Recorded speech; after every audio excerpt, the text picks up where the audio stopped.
الحمد لله رب العالمين والصلاة والسلام على رسوله الكريم وعلى آله وصحبه أجمعين وعلى من تبعهم بإحسان إلى يوم الدين. أما بعد. بواب الباب إمام النووي رحمه الله في كتابه رياض الصالحين باب تحريم العقوق وقطيعة الرحم. قال الله تعالى: هل عسيتم إن توليتم أن تفسدوا في الأرض وتقطعوا أرحامكم أولئك الذين لعنهم الله فأصمهم وأعمى أبصارهم. ونبي بكرة نفي بن الحارث رضي الله عنه قال: قال رسول الله صلى الله عليه وسلم: ألا أخبركم بأكبر الكبائر ثلاثة؟ قلنا: بلى يا رسول الله.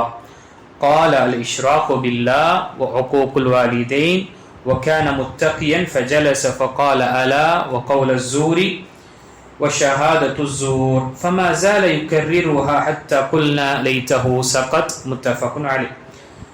கணித்துக்குரிய அல்லாஹ் அடியார்களே, இன்று நாம் பார்க்கக்கூடிய புதிய தலைப்பு 41வது பாடம்.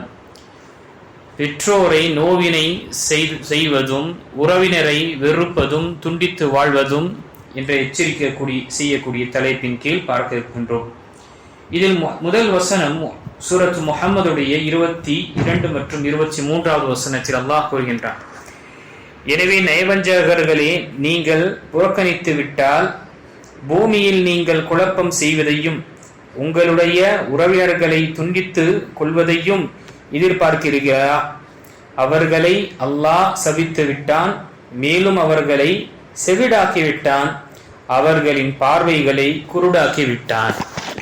இந்த வசனத்தில் அல்லாஹு தஆலா உறவுகளை துண்டிக்கக்கூடியவர்களை சபித்திருக்கின்றான்.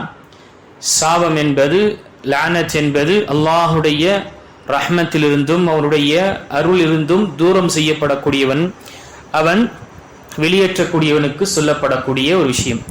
பொதுவாக அல்லாஹு தஆலா தன்னுடைய திருமறையில் ஒரு பாவத்திற்கு சாபம் அளித்திருக்கின்றான் அல்லது லானத்துடைய வார்த்தையை பயன்படுத்தியிருக்கின்றான் என்றால், சபிக்கக்கூடிய வார்த்தையை பயன்படுத்தியிருக்கின்றான், அது பெரும் பாவத்திற்காக தான் என்ற ஒரு அறிகுறி மற்றும் அதனுடைய ஒரு அடையாளமாக இருக்கின்றது உலமாக்கள் கூறுகின்றார்கள். ஏனென்றால் சில அமல்கள் அல்லது சில பாவங்கள் பெரும் பாவங்கள் என்று பட்டியலில் சொல்லப்பட்டது.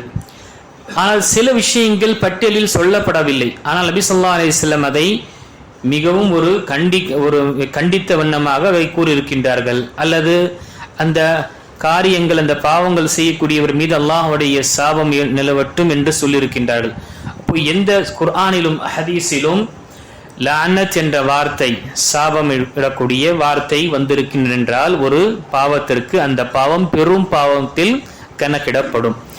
இங்கு இந்த வசனத்தில் அல்லாஹு தஆலா குறிப்பாக உறவுகளை துண்டித்து உலகத்தில் குழப்பத்தை, இந்த பூமியில் குழப்பத்தை ஏற்படுத்தக்கூடியவரும் அதே போல உறவுகளை துண்டித்து வாழக்கூடியவர்களும் அவர்களுடைய நிலையை பார்க்க வேண்டும் என்றால் அல்லாஹு தஆலா சொல்லக்கூடிய வார்த்தை உலாயிக லஅனஹுமுல்லாஹ், இவர்கள் மீது அல்லாஹு தஆலா சபித்து விட்டான். ஃபஅஸம்மஹும் வஅஅமா அபஸாரஹும், அவர்களை செவிடர்களாகவும் குருடர்களாகவும் அல்லாஹு தஆலா ஆக்கிவிட்டான். செவிடர்கள் என்று சொல்லும் பொழுது அவர்கள் சத்தியத்தை கேட்ட பிறகும் அவர்களுக்கு உபதேசம் வந்த பிறகும் மாறு செய்யக்கூடாது, உறவுகளை துண்டிக்க கூடாது, பெற்றோர்களை கண்ணிய குறைவாக நோவினைப்படுத்தக்கூடாது என்ற விஷயங்கள் வந்த பிறகும் அவர்கள் அதை ஏற்றுக்கொள்வது கிடையாது. சத்தியம் வந்த பிறகு அதை ஏற்றுக்கொள்ளப்போ செவிடர்களாக ஆனார்கள். அதே போல சத்தியம் பார்த்த பிறகும் சத்தியத்து முன்னால் அவர்களுக்கு தடயங்கள் மற்றும் மத்தாட்சிகள் வந்த பிறகும் அதை நிராகரிக்கின்றார்கள், அவர்கள் குருடர்களாக இருக்கின்றார்கள். இப்போ அல்லாஹு தஆலா இந்த உலகத்தில் அவனுடைய கட்டளையை யார் புறக்கணித்தார்களோ, அவன் தடுத்த விஷயத்தை அதை பொருட்படுத்தாமல் அமல் செய்தார்களோ, யார் அல்லாஹுடைய வசனங்கள் வந்த பிறகும் பாராமுகமாக இருந்தார்களோ அல்லது குருட்டுத்தன்மையை அவர்கள் எடுத்துக்கொண்டார்களோ, இவர்களை அல்லாஹ் தஆலா என்ன செய்வான்? மறுமை எழுப்பும் பொழுது அதே போலதான் எழுப்புவான். அவர்களை குருடர்களாக தான் எழுப்புவான். அதை அல்லாஹ் தஆலா தன்னுடைய திருமறையில் சொல்லும் பொழுது ஒமன் அஅரத அன் திக்ரி, என்னுடைய நினைவில் இருந்து யார், என்னுடைய திக்ரிலிருந்து யார் வெளியேறுகின்றார்கள் அல்லது திசை திரும்புகின்றார்களோ ஃபஇன்ன லஹு மஈஷத்தன் தன்கா, இந்த உலகத்தில் அவருக்கு மிக கடுமையான ஒரு வாழ்க்கையை நாம் அமைப்போம். வநஹ்ஷுருஹு யௌமல் கியாமத்தி அஅமா, மறுமை நாளில் அவர்களை குருடனாக நாம் எழுப்புவோம். அப்ப அந்த மனிதன் கூறுவான், ரப்பி லிமா ஹஷர்தனி அஅமா வகத் குன்து பஸீரா, என்னுடைய இரட்சகனே, என்னை நீ குருடனாக ஏன் படைத்தாய், ஏன் எழுப்பினாய், நான் பார்க்கக்கூடியவனாக இருந்தேன் உலகத்தில். அல்லாஹு தஆலாவுடைய தரப்பில் அங்கு சப்தம் வரும், கஸாலிக அத்தத்க ஆயாத்துனா, இதே போலதான் என்னுடைய வசனங்கள் உன்னிடம் வந்தது. கஸாலிக அத்தத்க ஆயாத்துனா கஸாலிக அத்தத்க ஆயாத்துனா ஃபனஸீதஹா, நீ அதை மறந்து விட்டாய், கேட்டும் கேட்காமலும் பார்த்தும் பார்க்காமல் இருந்து விட்டாய். ஃபகஸாலிகல் யௌம துன்சா, இன்று நாள் அதே போலதான் உன்னை மறக்கடிக்கப்படும், உனக்கு கருணையோ உனக்கு மன்னிப்போ என்பது இருக்காது என்று சொல்லப்படும். ஆக இந்த விஷயத்தை நாம் அஞ்சிக் கொள்ள வேண்டும். இதற்கு முன்னால் பாடங்கள் பார்த்தது பெற்றோர்களை கண்ணியப்படுத்துவதும், அவர்களுக்கு பணிவிடை செய்வதும், உறவுகளை பேணி வாழ்வதும், அதனால் வரக்கூடிய இன்னல்களும் துன்பங்களையும் அனைத்துமே பொறுமையோடு இருந்து சவராக இருந்து உறவை பேணக்கூடிய விஷயத்தை முக்கியத்துவத்தை பார்த்தோம். இந்த தலைப்பில் நாம் பார்க்கக்கூடியது, யார் உறவை பேணவில்லையோ துண்டித்து வாழ்கின்றார்களோ, அதே போல பெற்றோர்களை நோவினைப்படுத்துகின்றார்களோ அவர்கள் பெரும் பாவத்தில் அவர்கள் விழுகின்றார்கள். அதுதான் புகாரி மற்றும் முஸ்லிம் வரக்கூடிய ஹதீஸில் நபி ஸல்லல்லாஹு அலைஹி வஸல்லம் சஹாபியிடம் கேட்கின்றார்கள், அலா உனபியுக்கும் பி அக்பரில் கபாயிர், பெரும் பாவங்களிலே பெரிதாக இருக்கக்கூடிய பாவங்களை உங்களுக்கு சொல்ல வேண்டாமா? பாவங்கள் பெரிய பாவம் சிறிய பாவம் இருக்கின்றது. அந்த பெரும் பாவங்களிலே மிகவும் மோசமான ஒரு பாவம், மிகவும் பெரிதாக கருதப்படக்கூடிய பாவத்தை பற்றி உங்களுக்கு சொல்ல வேண்டாமா என்று நபி ஸல்லல்லாஹு அலைஹி வஸல்லம் கேட்டு பிறகு அவர்கள் கூறினார்கள், அல் இஷ்ராகு பில்லாஹ், அல்லாஹுடன் இணை கற்பிப்பது, ஷிர்க் செய்வது என்பது இது இருக்கக்கூடிய பெரும் பாவங்களிலே மகா பெரும் பாவமாக இருக்கின்றது, மிகப்பெரிய ஒரு குற்றமாக இருக்கின்றது. இதைவிட ஒரு பெரிய ஒரு குற்றம் என்பது கிடையாது. இரண்டாவது சொல்லப்பட்டு உக்கூகுல் வாலிதைன், உக்கூகுல் வாலிதைன், பெற்றோர்களை நோவினை செய்வது, பெற்றோர்களை தரைக்குறைவாக பேசுவது, கண்ணிய குறைவாக பேசுவது, மிகவும் மோசமாக நடந்து கொள்வது. உக்கூக் என்பது அக்கீகா என்று நாம சொல்றோம். ஏன் அக்கீகா என்று நாம அக்கீகால குர்பானி கொடுக்கின்றோம்? அங்கு கழுத்து வெட்டப்படுகின்றது அந்த பிராணியுடைய. அப்போ அக்கு என்றால் வெட்டுவதற்கு சொல்லப்படுவது, அறுப்பதற்கு சொல்லப்படுது. அப்போ ஒகோக்குல் வாலிதைன் என்று சொல்லும் பொழுது அவர்களுக்கு கொடுக்கக்கூடிய உரிமையோ அல்லது அவர்களுக்கு கொடுக்கக்கூடிய இந்த கண்ணியத்தை என்ன செய்கின்ற இந்த மனிதன் அதை துண்டிக்கின்றான். அதனால்தான் இங்கு நபி ஸல்லல்லாஹு அலைஹி வஸல்லம் மிக பெரும் பாவத்தில் சொல்லப்பட்டது. அதற்கு பிறகு மூன்றாவது கூறினார்கள், அலா, நபி ஸல்லல்லாஹு அலைஹி வஸல்லம் சாய்ந்து கொண்டிருந்தார்கள், உட்கார்ந்து, அலா வ கௌல ஸூரி வ ஷஹாதத்து ஸூர், அறிந்து கொள்ளுங்கள், அஞ்சிக் கொள்ளுங்கள், பொய் பேசுவதும் பொய் சாட்சி சொல்வதிலிருந்தும் நீங்கள் அஞ்சிக் கொள்ளுங்கள், விலகிக் கொள்ளுங்கள் என்று நபி ஸல்லல்லாஹு அலைஹி வஸல்லம் அங்கு திரும்பி சொல்லிட்டே இருந்தாங்க. மஸாலத், அவர்கள் எவ்வளவு என்றால் நபி ஸல்லல்லாஹு அலைஹி வஸல்லம் அதை திரும்பி அதை சொல்கின்றார்கள்.